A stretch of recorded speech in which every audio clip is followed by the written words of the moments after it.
Hi, this is Eric Martin with Board Game Geek. I'm here with Isaiah Vallejo from Daily Magic Games, looking at David McKenzie's Sailing Toward Osiris. Osiris, yes. A 2 to 5 player game, which you have set up. I believe you were setting up for a 3-player setup? This is now set up for a 2-player game. 2-player setup. Okay. So this Switch is... on me when I wasn't looking. Sorry.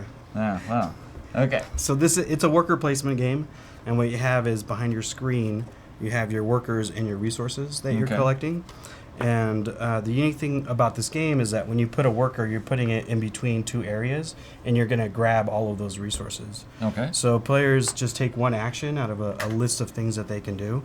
And the rounds go pretty quick, and essentially what we're doing is the pharaoh has died. This is his barge, his funeral barge, and we're governors. That's right. We're building our monuments in his honor. So if I were the blue player here, I would be building this here to get the victory points. And so what we're doing is we're turning in the resources here to first plan a monument. So I would return these resources to the supply to first plan it. In a future action, I can then put it onto the board to score points. Okay. There are bonus points. So if you build a monument next to the barge, you're going to get 1 bonus point.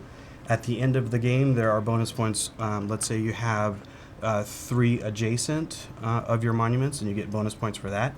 And then 4 monuments in the same river segment, you'll get points for that. Okay. And so in a round, what happens is we're going to be putting the workers, and the basic workers can only go where the barge is and behind it. And then you have these elite workers, and the elite workers have the white headdress and the skirt. I don't know the official name for that. Right. But anyway, they can go as far forward as they want to get the resources that they want. Okay. And then you can buy here from the labor pool for any 2 resources, get new workers. So you'd bring these behind your screen and then use them in a future action.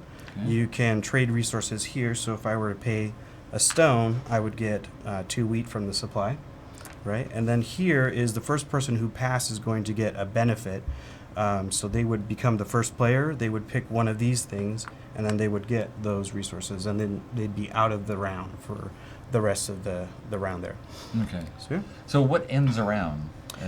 When everybody passes. Yeah. So from the workers that we're putting out. Yeah, so from the workers, and there's several actions you can still take. Like you can still use the market. You can use your city cards. So the city cards here are all essentially people that you can hire, and you can either play the card for the resources, that's on the upper left, so you will just grab those resources, or you can play the card for the power that's on the bottom now. Okay, and these are always available to you, and each player has their own sets? Each player is going to start with 1. Okay. And to get more, you would move a worker and place it on any of the city spots here. Where obviously the people are. Right, and you would grab 2 of the cards here. You get to keep 1, and you have to give 1 to another player. Okay. So there's a little bit of negotiation here. So you could say, like, I'll take 1 wheat for this, or 2 bricks, whatever you think it's worth. Okay. And we know it's worth at least 1 resource, because they're always you can always discard them to get the resources there. Right. And another cool thing we have is the god cards. So every player is going to have 5 gods that they can use. Once per round, you can use one of the gods, and they have very powerful effects in the game. And then once you use it, let's say I use this Isis card here, nobody else in that round can use Isis now. So you can't pray to the same god in the same round. Okay. And then at the end of the round, I would flip this over, and I can't use it for the rest of the game. Okay. So it's once per game, and they break rules, and they make the game interesting in that way. Okay. So the barge is going to progress down the river round by round? Yeah, so it's a total of 4 rounds. Okay. So we'll go around, and then we'll move forward. We'll collect all of the workers, put them back in the bag, and then we'll draw them again. And so the interesting part, right, is that when we're building the monuments, we're actually building them onto the resource spaces. So as the game continues, it starts adjusting what's available. Right, what's available. And you can still, let's say this was open here, you can still put wheat or a worker there and get just the 2 wheat if you want. Okay. So you're covering up spaces, you're kind of minimizing the resources that you can get throughout the game, and it really changes the board state from game to game. Right. Yeah, because it's not just open-ended. Right. It's sort of, just thinking of Agricola and how you open up and you have more opportunities as the game goes on, and this is sort of... this one closes down. Yeah. But it sort of winds its way through what the players do. Right. Whatever you build on, and one game, this will be tight, and this will be So definitely, like a player can just say, I'm going to block all of the stone spaces. and that will make stone an even more valuable resource than it is now. Okay. All right. So it's 2 to 5 players, Mm-hmm. 60 minutes.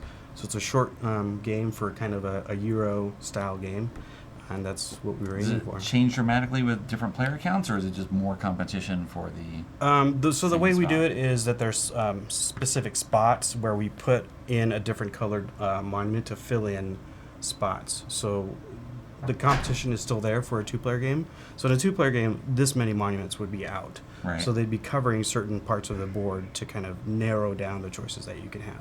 Okay. Yeah. You have an expansion. Yeah, and so then this is our expansion that we're coming out with, and that has new envoy tokens. So this game is all about timing, and what happens is you get this envoy token that you can put onto a spot, and that reserves it for you to use at a later turn. Okay. So that's the new special token, and then we have new governor cards that give you a special power throughout the game. And then there's new objectives. So in the game, in the base game, you have the basic objectives. So if you have 3 monuments in a row, you'll get the bonus points. And then in here, we have, I think, 10 new objectives that everybody would get to get even bigger points, like up to 5 points on configuring your monuments in certain places. Okay. All right. Only thing else to show Is a or cool reach insert. across Isaiah's here. Yeah, And show the insert, which I'll try not to drop everything as I hold it up. yeah. And show it off here. Yeah, so we take Looks a lot like of a care figure. in making cool inserts, and this one fits everything perfectly, and then you put things on top of it so that if you shake it up, nothing falls out like other games that we know. That I will not name. That's right. Okay. Only talk about the wonderful benefits Right. of our own games. Yes, yes. Thank you, Isaiah. All right, for thank showing. you.